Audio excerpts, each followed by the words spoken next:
we're discussing with James in St. Augustine, Florida. He's got a house payment, 50% of his take-home pay. They just started their financial peace journey, and his friend offered to let him sell his house and move into their trailer for $800 a month. The friend was an FPU grad as well.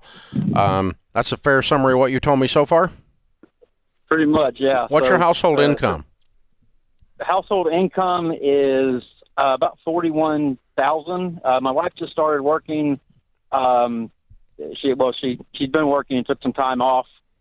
She just started back, and so when she works a full year, I want to say it's like $7,200 that she brings in. She just works a couple of nights a week as a at-home care nurse. $7,200 a year?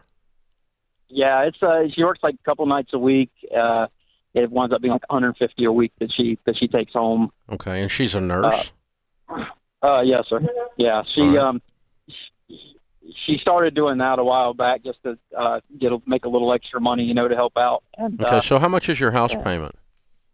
The house payment with the actual payment's only like $925, but with the mortgage and the property taxes, it bumps it up like $1,503.53.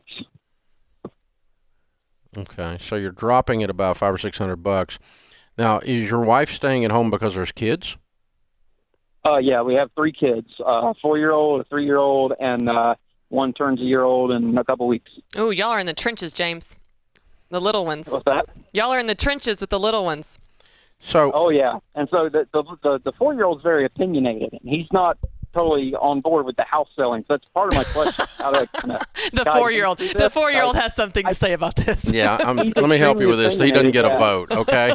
Well, he doesn't have a vote, so I'm trying to say, how do I go about being a benevolent dictator? Yeah, it's going to be an adventure. We're moving. Pack your stuff. The house, though, I could sell it for, if I could get $300 for it, which it's worth that. I would list it for like $320 and try to get $300. But if I did that, I could pay off the $29,000 in debt.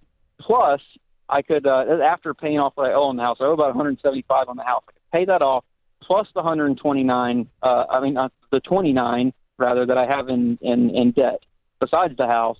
Plus, I could get 6 months all in the emergency fund, all in one shot, and still be sitting on 110 for a down payment on another place. Mm-hmm. Why don't you just do that? Why do you have to move to the trailer?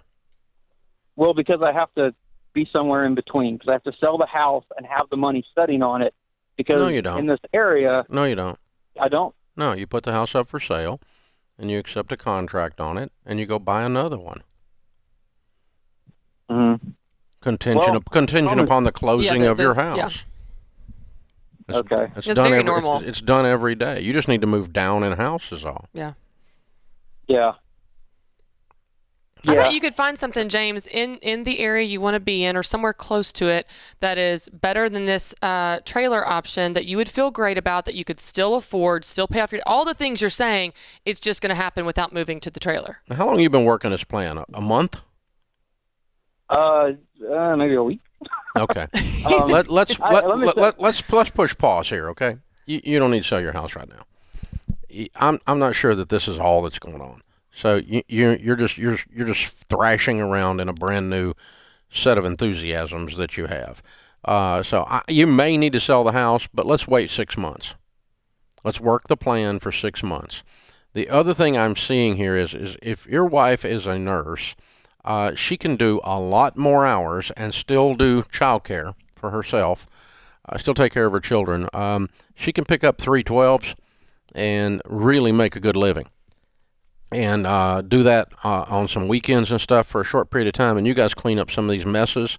I suspect if you clean up these messes and your income changes because she's working more than a couple of $150 a month worth as a nurse, that means she's not working at all, then I think we rearrange and we look at her career track. And again, if she has a desire to be a full-time mom, I'm not saying that's a bad thing.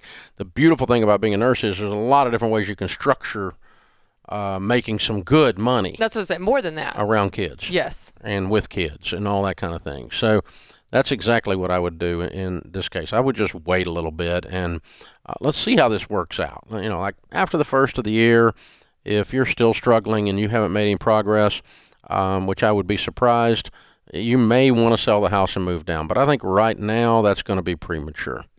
So, hey, thanks. We appreciate it.